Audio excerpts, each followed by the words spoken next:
Olá, amigos, tudo bem com vocês? Estamos aqui para encerrar a semana, né? Uma semana tranquila, né? Eu esperava mais agitação, mas foi uma semana tranquila. Vamos ver. Dizem o boato geral que depois da Agrotins a coisa deve pegar mais fogo. Esperamos. Eu não gosto muito de pasmaceira, não. Eu gosto de muita agitação. E estou esperando isso. Hoje é dia, sexta-feira, dia 9 de maio de 2025. E vamos então encerrando aí a nossa semana. Bom, aqui no IOF eu trago que o clima esquentou lá na Câmara de Araguaína, né? Entre os vereadores Colemar Saborelli, do Podemos, da situação da base da prefeita Josi Nunes, e o vereador Pedro Moraes, que é do PDT, que é de oposição. O que acontece é que o vereador, ele subiu, o vereador Pedro Moraes, do PDT, ele subiu à tribuna e para fazer algumas colocações, falar de requerimentos, projetos, e lá ele reclamou que na sessão de quarta-feira, isso foi na sessão de quinta, né? Que na sessão de quarta-feira, o então presidente, que era o Colemar Saborelli, que estava comandando a sessão, teria negado a palavra a ele, né? O Saborelli, então, foi para a tribuna e negou, disse que, na verdade, o Moraes teve três oportunidades para se manifestar no dia anterior e por isso ele finalizou a sessão sem devolver a palavra ao colega da oposição. E em meio a essas críticas, o vereador Colemar Saborelli ele fez alguns termos pejorativos. Ele se referiu indiretamente ao Pedro Moraes como pessoas mimadas criadas com Danone, né? Foi a expressão que ele usou e criticou que a oposição fica arrumando qualquer coisinha, tinta que saiu da parede, uma telha que rachou, derramou água do teto para poder usar contra a situação, contra a prefeitura, contra a administração da prefeita Josi, e ele disse que a oposição só quer produzir e mostrar desgraça, né? Aí, por fim, o Saborelli, ele disse que ele insinuou, vamos dizer, que o vereador Pedro Moraes tem baixa frequência nas comissões da casa, e depois terminou aí falando, lembrando de uma briga que teve entre o presidente da Câmara, o Ivanilson Marinho, e o vereador Pedro Moraes. Lá atrás, parece que o Pedro Moraes nem era vereador ainda, e que o Ivanilson teria se referido ao Pedro Moraes como Pedro Mentira. Aí o vereador Pedro Moraes foi à tribuna e disse que a forma como o colega falou foi uma vergonha, né? Ele disse. Ele falou assim: ó, eu teria vergonha de fazer uso da palavra igual o pastor, que é o Saborelli, né, o vereador pastor, fez aqui. E ele diz que a tribuna é para fazer cobranças mesmo, e ele fez um desafio, né? Ele falou: ó, o senhor me chamou de Pedro Mentira, me prove se o senhor é homem, macho e íntegro, me prove agora que mentira eu falei nessa tribuna. E ele disse: se o vereador provasse, ele ia pedir desculpa a todo mundo, etc. e tal. Ele falou assim que quando ele vai para a tribuna, ele estuda as matérias, ele insinuou, fez também uma ironia, diz, ó, eu não fico esperando uma ligaçãozinha, não, para falar o que está acontecendo aqui. Eu estudo para vir para essa tribuna.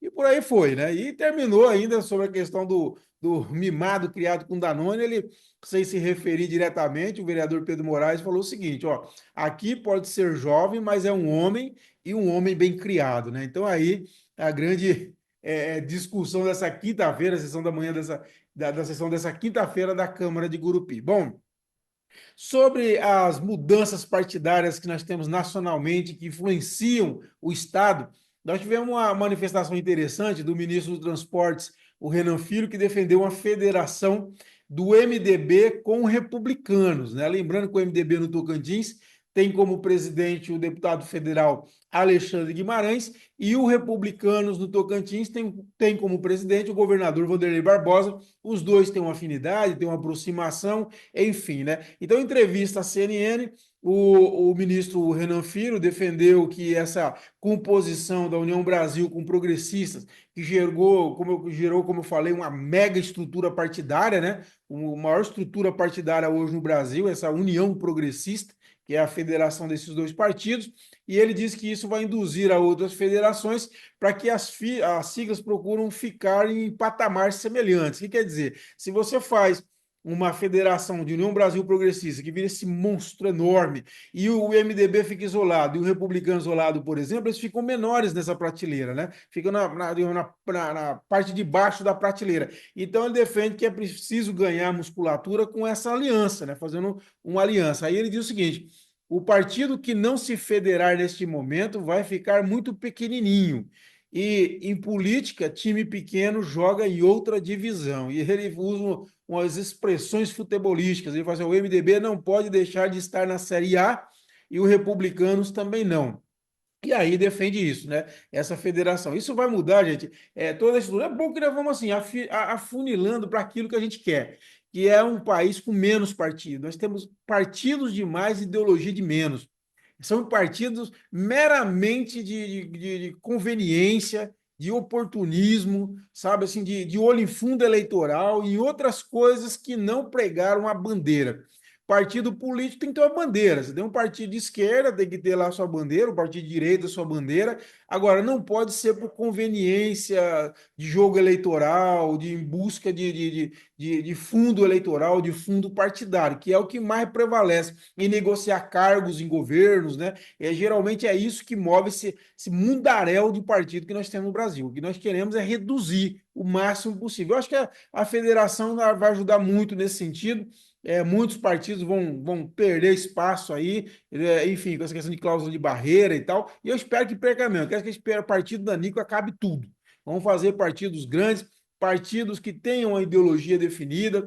A União Progressista lá, que tem o Progressista União Brasil, que tem uma filosofia de direita. Aí você vai ter lá a Federação PT, PCdoB, PV, que já tem um perfil de esquerda. Enfim, vamos começar a definir perfis claros desses partidos. Tudo parece um amontoado de nada, né? Tudo é igual, não tem muda nada, tá bom?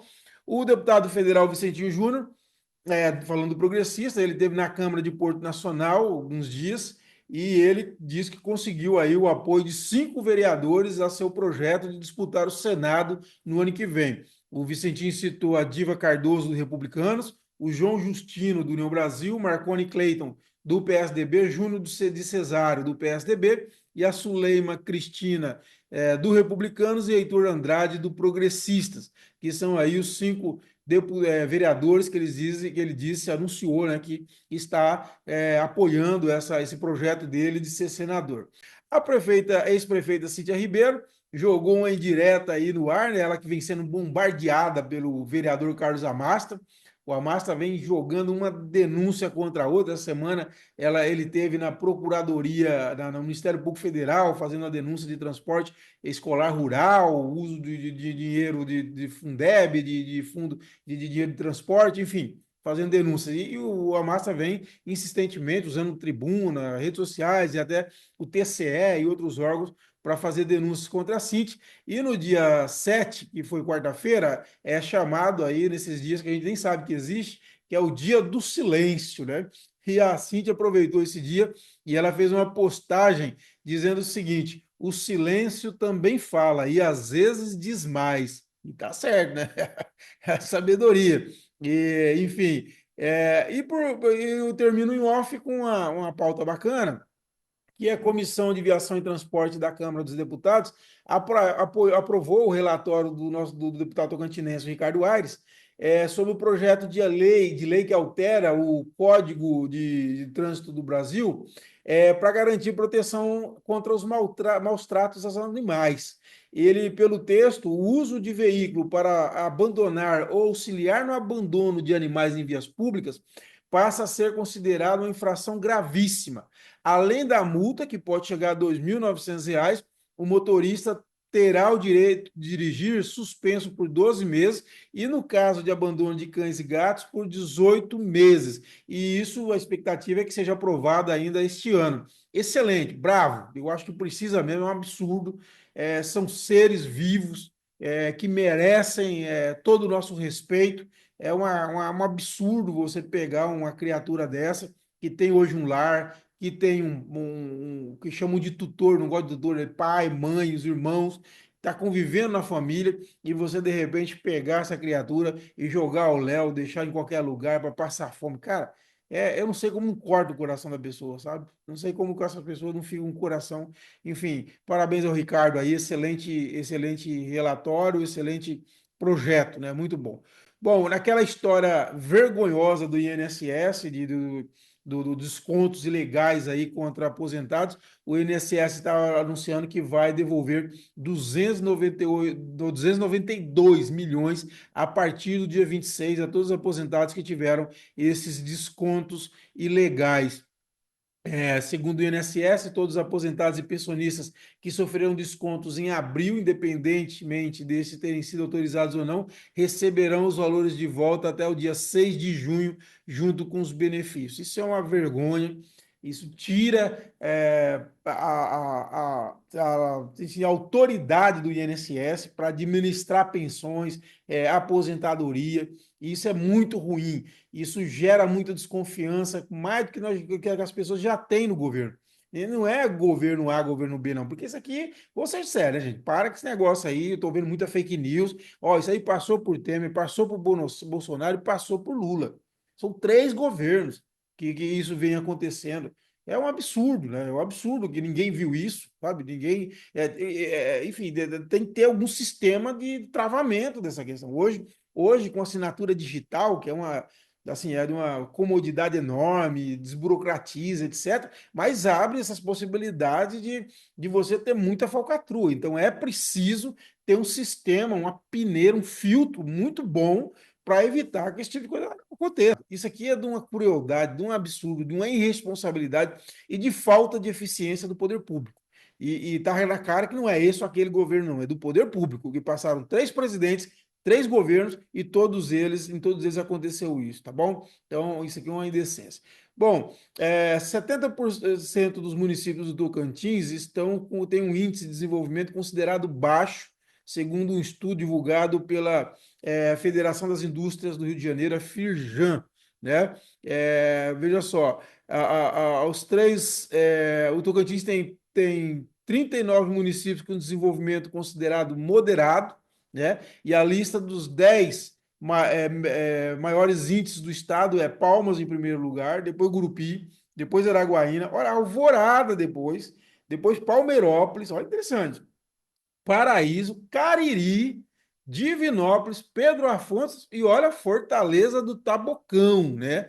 Mas nenhum do município do estado chegou ao patamar alto e, entretanto, Palmas foi a capital com o oitavo melhor índice de desenvolvimento municipal, que é o que é medido aqui. A maioria dos municípios do estado com desenvolvimento muito baixo são prefeituras sem qualquer estrutura, né? Eu sempre digo, eu sei que tem gente que não gosta que fala, mas são municípios que nem deveriam existir, foram criados simplesmente por uma questão geopolítica, e aí volto, retomo aquela história lá com o Ricardo Aires, inclusive, nós falamos agora há pouco, então você vai ser o relator daquela história de voltar o poder de criar município para os estados, e isso é muito preocupante, porque isso não foi bom, para o país não foi bom. Você pega aí esse monte de município aí, tudo com prefeitura, com câmara, enfim, uma estrutura cara que um município pobre que não tem condições de manter, e aí distribui, passa essa conta para todos os contribuintes. Eu acho que o município ele tem que ter condições de andar pelas próprias pernas, pelo menos para bancar a sua estrutura mínima. Agora, se o município nem isso tem, o município só tem igreja e boteco, não tem condições de ser município, gente. Isso é um absurdo. A gente tem que parar de paternalismo. A gente tem que pensar no Estado, é o sonho daquela comunidade ser município. Ora, o sonho de alguém é ter uma Ferrari, né? Por isso que ele vai ter uma Ferrari.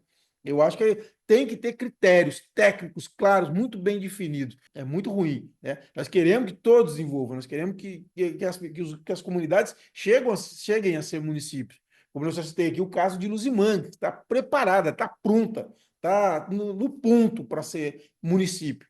Tem todas as condições de ser município. Agora, é uma exceção.